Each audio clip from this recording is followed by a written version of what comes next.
నమస్కారం. మరి 12వ తేదీ నుంచి 17వ తేదీ మధ్య మనకి ఫార్మేటివ్ ఎగ్జామ్స్ సిబిఎస్ఈ స్కూల్స్లో ట్యాబ్ బేస్డ్గా నిర్వహించడం జరుగుతుంది. మొత్తం మీద ఈ ఎగ్జామ్స్ మన కర్నూలు జిల్లాలో 90 పాఠశాలల్లో 11,068 మంది విద్యార్థులు ఎగ్జామ్కి అపేర్ కాబోతున్నారు. మరి ఈ ఎగ్జామ్కి సంబంధించినటువంటి ట్రయల్ రన్ను రేపటి రోజున అంటే 10వ తేదీన మనం నిర్వహించుకోవటం అనేటువంటిది జరుగుతుంది. మరి 10వ తేదీ సెకండ్ సాటర్డే అయినప్పటికీ హెడ్ మాస్టర్లు అంటే ఈ 90 స్కూల్స్కి సంబంధించినటువంటి హెడ్ మాస్టర్లు స్కూల్కి వచ్చి ఒక 3 టీచర్లను కూడా అక్కడ తీసుకురావాలి. అదేవిధంగా 10వ తరగతి పిల్లలను పిలిపించుకొని ఏదైతే ఈ ట్రయల్ రన్ ఎగ్జామ్ అయితే ఉందో ఆ ఎగ్జామ్ని సక్సెస్ఫుల్గా కంప్లీట్ చేయాల్సినటువంటి అవసరం అయితే ఉంది. మరి ట్యాబ్లన్నింటినీ కూడా సిద్ధం చేసుకోవాలి. మనకి 10వ తరగతికి 9వ తరగతికి ట్యాబ్లు అయితే ఉన్నాయి.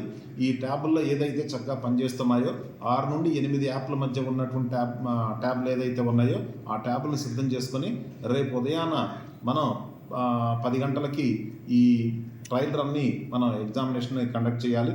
కాబట్టి హెడ్ మాస్టర్లు అందరూ కూడా సిద్ధంగా ఉండి ఖచ్చితంగా రేపటి రోజున పాఠశాలకు వెళ్లాల్సినటువంటి అవసరం అయితే ఉంటుంది. అన్ని ట్యాబ్లకు కూడా ఇంటర్నెట్ కనెక్షన్ అనేటువంటిది చేసుకోవాలి. సిజిస్లేట్ యాప్లో ఈ ఎగ్జామినేషన్ రాయాల్సినటువంటి అవసరం అయితే ఉంది. ఎవరికి కూడా ఎగ్జామ్షన్ అనేటువంటిది లేదు.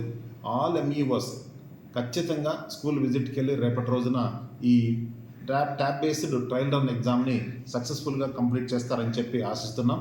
ఏదైనా సరే మీకు డౌట్స్ కనుక ఉన్నట్లయితే డిస్ట్రిక్ట్ నోడల్ పర్సన్ని మీరు సజెషన్స్ అడగాల్సిందిగా మీ అందరికీ సూచిస్తూ ఎంఆర్సీలో ఉండేటువంటి ఎంఐఎస్ కోఆర్డినేటర్, కంప్యూటర్ ఆపరేటర్, సిఆర్పిఎల్ను కూడా దీనికోసం వాడుకోవాలి.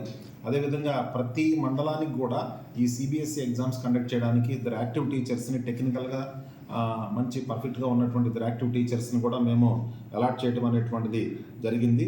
ఇంటర్నెట్ సదుపాయం లేనటువంటి ప్లేసుల్లో కొంతమందికి రూటర్స్ కూడా ఇచ్చాము. వాటిని సహాయంగా చేసుకొని మీరు ఎగ్జామ్ని కండక్ట్ చేసుకోవాలి. అసెస్మెంట్ ఎగ్జామ్ పూర్తయిన తర్వాత రిపోర్ట్ని సెండ్ చేయాల్సినటువంటి అవసరం కూడా ఉంటుంది. ఈ ఎగ్జామ్కి సంబంధించి 100% అటెండెన్స్ ఉండేటట్టు చూసుకోవాలి. హెడ్ మాస్టర్లు స్కూల్లో ఉండాలి. 100% అటెండెన్స్ విద్యార్థులు ఉండాలి. అదేవిధంగా ఎగ్జామినేషన్కి సంబంధించి సెక్టోరియల్ ఆఫీసర్స్ కానీ డివైఈఓలు కానీ ప్రతి ఒక్కరు కూడా ఎగ్జామినేషన్ని మానిటర్ చేసుకొని గవర్నమెంట్ ప్రతిష్టాత్మకంగా ఏదైతే కండక్ట్ చేస్తుందో ఈ CBSE tab based trial run ఎగ్జామ్ని సక్సెస్ చేస్తారని చెప్పి ఆశిస్తున్నాను.